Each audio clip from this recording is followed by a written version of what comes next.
স্বামীর সামান্য ইনকাম দিয়ে যেভাবে বুদ্ধি খাটিয়ে সুন্দরভাবে সংসারটা চালাই। হরে কৃষ্ণ বন্ধুরা, শুভ সকাল। আমি নদিয়া জেলার পাপিয়া। আমার এই ব্লগ চ্যানেলে সকল বন্ধুদের জানাই অনেক অনেক স্বাগত, অনেক অনেক ভালোবাসা। তোমরা সবাই কেমন আছো? আশা করছি তোমরা যে যেখানে আছো সবাই খুব ভালো আছো আর সুস্থ আছো।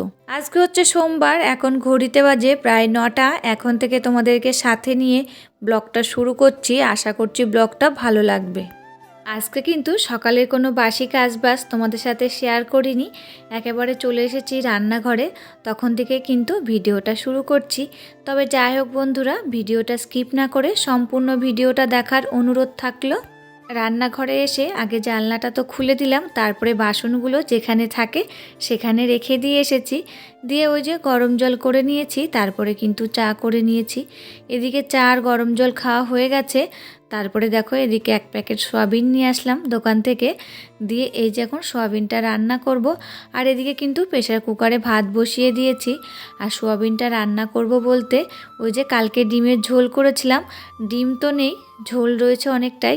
তাই ভাবলাম যে 1 প্যাকেট সয়াবিন নিয়ে এসে ওই ঝোলের ভিতরে দিয়ে দিই, তাহলে একটা তরকারি মতন হয়ে যাবে। এটা দিয়ে কিন্তু সকালবেলায় হয়ে যাবে আমাদের।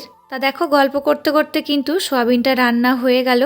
আর কি বলতো, ঝোলটা কিন্তু ফেলে দেওয়াই লাগতো, শুধু ঝোল আর কি দিয়ে খেত। তার জন্য একটু বুদ্ধি করে ভাবলাম সয়াবিন নিয়ে এসে একটু ভেজে ওর ভিতরে দিয়ে দিই। আর সামান্য একটু জল দিয়েছি, তাতেই কিন্তু সয়াবিনের তরকারিটা হয়ে গেছে। আর সকালবেলায় কিন্তু আমাদের ভালোভাবেই হয়ে গেছে। ওই যে পাঁপড় বানানো কাকিমা, আমি আর দুষ্টু 3 জনাই ছিলাম, 3 জনারই কিন্তু হয়ে গেছে। তারপরে এই যে সকালে খাওয়া দাওয়া কমপ্লিট হয়ে গেছে, এখন যে বাসনগুলো থাকে সেইগুলোই এখন ধুয়ে নিচ্ছি। এদিকে সংসারে কাজ করতে করতে কিন্তু উপরে ছাদে পাঁপড় নাড়া রয়েছে। তারপরে আজকে কিন্তু সেরকম রোদ্দুর নেই, তাও কিন্তু পাঁপড়গুলো নেড়ে আসছি। কি বলতো, ওই যে রাত কেটে গেলে পাঁপড়গুলো আর উঠতে চায় না। আর এই যে এখন গরম গরম পাঁপড়গুলো নেড়ে দিয়ে আসছি না, তাড়াতাড়ি কিন্তু নাড়া হয়ে যাচ্ছে। তা দেখো রান্নাঘরে সকালের কাজকর্মগুলো শেষ হয়ে গেছে। তারপরে এই যে দুষ্টু ঘুম থেকে উঠেছিল একটু দেরি করেই, ওকে খাইয়ে টাইয়ে দিলাম। তারপরে তো ধোয়া পাকলাও করা হয়ে গেল। এই যে এখন চলে এসেছি ঘরে, বাসি বিছনাটা গুছিয়ে নিচ্ছি। বালিশগুলো একটু রোদ্দুরে দিয়ে দিলাম, ওই যে অল্প অল্প রোদ্দুর হয়েছে, তা বালিশগুলো গরম হয়ে যাবে। আর লেপটা কিন্তু রোদ্দুরে দিইনি, যেহেতু রোদ্দুরে সেরকম তাত নেই তার জন্যে। তা দেখো এবার বিছানাটা সুন্দরভাবে টান টান করে গুছিয়ে নিলাম। আর এবার ঝেড়ে নিলাম। তা বালিশগুলো তো নেই, তার জন্যে টেডিটা আর ওই যে লাভ চিহ্নটা ওখানে রেখে দিলাম। আর কোল বালিশগুলো গুছিয়ে রাখলাম। আর এবার এই যে জানলাটা খুলে দিচ্ছি। আর তোমরা তো জানোই আমার এই ঘরে সেরকম কোনো ফার্নিচার নেই, শুধু খাটটা সোফাটা রয়েছে। এই দুটো জিনিসই কিন্তু আমি সুন্দরভাবে গুছিয়ে পরিপাটি করে রাখি, তাহলে কিন্তু ঘরটা দেখতে সুন্দর লাগে। তা দেখো এদিকে খাটটা তো গোছানো হয়ে গেছে, এবার এই যে সোফাটা গুছিয়ে নিচ্ছি। সোফার পরে যা ছিল সব নামিয়ে নিয়েছি। আর দুষ্টু এই দুদিন খেলার নেশা উঠেছে, তা কি বলতো, আলমারির ভিতরে পুতুলগুলো ছিল সেইগুলো বের করে নিয়ে এসেছে, নিয়ে এসে খেলা করছে। তার সোফার পরে রেখে দিয়েছিল, সেটা সরিয়ে দিলাম আর তোমাদের সাথে একটু শেয়ার করলাম। তা দেখো এদিকে তোমাদের সাথে গল্প করতে করতে সোফাটা কিন্তু আমার গোছানো হয়ে গেছে। আর ঘরটা গোছানোর আগেই কিন্তু ফুলকপি আলুটা ভাপাতে বসিয়ে দিয়ে এসেছিলাম।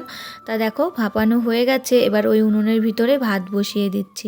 আর ভাতের ভিতরে একটু ডাল সিদ্ধ বসিয়ে দেব। কি বলতো, দুষ্টুতে ফুলকপি আলুর তরকারি খায় না, তার জন্য কিন্তু ওকে ডাল করে দিতে হবে। তা একটা ছোট ঘটি করে ডাল বসিয়ে দিয়েছিলাম ভাতের ভিতরে। ভাত তো বসিয়ে দিয়ে আসলাম, তারপরে দেখো জলের বোতলগুলো ভরে নিচ্ছি। জলগুলো এবার রোদ্দুরে দিয়ে আসবো ওই পাঁচিলের পরে, তাহলে জলটা গরম হয়ে যাবে। আমার কিন্তু দুপুরবেলায় জল গরম করা লাগবে না। আর এরই মধ্যে তো ঘর গুছিয়ে আসলাম, দুষ্টু কিন্তু খেলা শুরু করে দিয়েছে। ওকে এই যে জল ভরতে ভরতে কিন্তু বকছিলাম, আমি এইমাত্র ঘরটা গুছিয়ে আসলাম, তুমি কেন নোংরা করছো? তাও তো কার কথা কে শোনে, ওর মতন খেলা করছে। আমি বলছি খেলা করে নিক, তারপরে দুপুরবেলায় আর একবার নাই ঘরটা ঝাড় দিয়ে নেব। তা দেখো তোমাদের সাথে গল্প করতে করতে এই উনুনে কিন্তু আমার ভাত হয়ে গেছিলো। এরকম ভাতটা কিন্তু নামিয়ে নিয়েছি। এবার কালকের অনেকটা ডাল ছিল, কালকের বলতে পরশু দিনের ডাল ছিল ফ্রিজে, তা ডালটা ফেলে দেবো, তা ভাবলাম পুরপুরা ডাল করে নিই। মেয়েও ভালোবাসে আর মেয়ের দাদু কিন্তু খুব ভালোবাসে পুরপুরা ডাল। তা দেখো পুরপুরা ডালটাও কিন্তু ওই উনুনের ভিতরে হয়ে গেল। আর আজকে কিন্তু আমার গ্যাস খানিকটা কমই ফুরিয়েছে, ওই যে সব উনুনে করে নিয়েছি। এইভাবে বুদ্ধি খাটিয়ে কিন্তু সংসারটা আমি চালাই। তা তা স্বামীর সামান্য ইনকামেও কিন্তু বুদ্ধি খাটিয়ে সংসারটা চালানো যায়। ওইদিকে কিন্তু সকালে ডিমের ঝোলটাও আমাকে ফেলে দিতে হতো, তাই একটু বুদ্ধি খাটিয়ে ওটাকে কাজে লাগিয়ে নিলাম। এদিকে কিন্তু আমার ওই যে ডালটা পরশু দিনকার ছিল সেটাও কিন্তু ফেলে দেওয়া লাগতো। আর এই যে পুরপুরা ডাল করে নিয়েছি, ওটা দিয়ে কিন্তু বাবা সম্পূর্ণ ভাত খেয়েছে আজকে, অন্য কোনো তরকারি নিইনি। তবে যাই হোক বন্ধুরা, অনেক গল্প করে ফেললাম, এবার এই যে রান্নায় চলে এসেছি। আর রান্নার তরকারিগুলো তো সমস্তটাই প্রায় রেডি ছিল, আর রান্না করতে কিন্তু আজকে বেশ খানিকটা টাইম লাগেনি, অল্প টাইমের ভিতরেই রান্না হয়ে গেছে। আর এদিকে দেখো রান্না কিন্তু কমপ্লিট হয়ে গেছে, এবার গ্যাস ওভেনটা মুছে নিচ্ছি। আর ভিডিওটির এই পর্যায়ে এসে আমার প্রিয় বন্ধুদের কাছে ছোট্ট একটা রিকোয়েস্ট করে যাই, ভিডিওটি ভালো লাগলে প্লিজ একটা লাইক করো। তোমাদের একটা লাইকে পরবর্তী ভিডিও বানাতে আমাকে মোটিভেট করে। আর আমার নতুন কোনো বন্ধুরা ভিডিওটি দেখে থাকলে এই ভিডিওটা তোমাদের কোথাও ভালো লাগলে প্লিজ কমেন্ট করতে ভুলো না, চাইলে আমার চ্যানেলটাকে সাবস্ক্রাইব করে রাখতে পারো। আর যারা চ্যানেলটাকে সাবস্ক্রাইব করে রেখেছো তাদেরকে অসংখ্য অসংখ্য ধন্যবাদ আর ভালোবাসা। তা দেখো রান্নাঘরের কাজ কিন্তু কমপ্লিট হয়ে গেছে, এরই মধ্যে বাবা বাড়ি চলে এসেছে। তা ভাবলাম সবাই মিলে একেবারে খাওয়া দাওয়া করে নিই। তা দেখো তিনজনের জন্য ভাত বেড়ে নিয়েছি, আর দুষ্টু কিন্তু পড়তে গেছে। আর এই যে বাবাকে শীষের তরকারি দিয়েছিলাম, বাবা কিন্তু খায়নি, শুধু পুরপুরা ডাল দিয়ে বাবা ভাত খেয়েছে। তারপরে আমাদের খাওয়া দাওয়া কমপ্লিট হয়ে গেছে, বাসন ধুয়ে নিয়েছি। তারপরে দেখো আমি স্নানটাও আর একবার করে নিয়েছি, দিয়ে এই যে এখন ঘরটা ঝাড় দিয়ে দিচ্ছি, যেহেতু এখন বিকেল হয়ে গেছে। আর তোমরা তো জানোই আমি 3বার ঘর ঝাড় দিই, অন্য দিন কিন্তু আরও কয়েকবার হয়ে যায়, যেহেতু দুষ্টু বাড়ি রয়েছে এখন, তার জন্যে। আর এখন কি বলো তো, এই সন্ধ্যা লাগবে আর 25শে ডিসেম্বরের পর থেকে কিন্তু বেলাটা একটু মনে হচ্ছে বড় হয়েছে। বেলা বড় হলে কি হবে, কাজের তো শেষ নেই, তাও কিন্তু সেই সন্ধ্যায় লেগে যাচ্ছে কাজ করতে করতে। আর দেখো ঘরটা তো ঝাড় দেওয়া হয়ে গেল, এখন এই যে জানলাগুলো সব দিয়ে দিচ্ছি। এই জানলা দিয়ে কিন্তু মশা ঢুকছে, আর যেহেতু আজকে রোদ্দুর হয়নি, ঠান্ডাটা কিন্তু বেশ রয়েছে, তার জন্য জানলাগুলো সমস্তই দিয়ে দিচ্ছি। আর এই যে মেঝেতে এখন কার্পেটটা পেতে নিচ্ছি। আর এখন কিছু আমার প্রিয় বন্ধুদের কমেন্টের নামগুলো নিয়ে নিচ্ছি।